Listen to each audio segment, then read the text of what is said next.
సూర్యాపేట జిల్లా మేళ్లచెరువు శివార్లో అగ్ని ప్రమాదం జరిగింది. రోడ్డు పక్కన ఉన్న పత్తి పొలంలో పత్తి కట్టెకు గుర్తు తెలియని వ్యక్తులు నిప్పంటించినట్లుగా తెలుస్తోంది. దీంతో మంటలు ఒక్కసారిగా దట్టంగా వ్యాపించి సమీప ప్రాంతాలను ఆవరించాయి.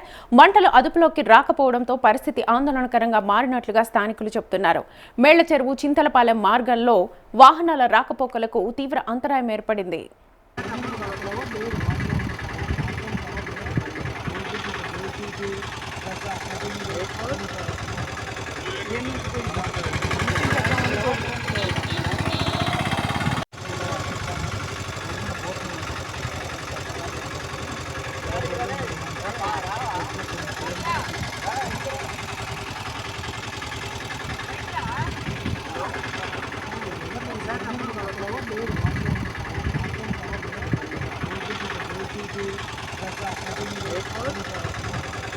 ఏం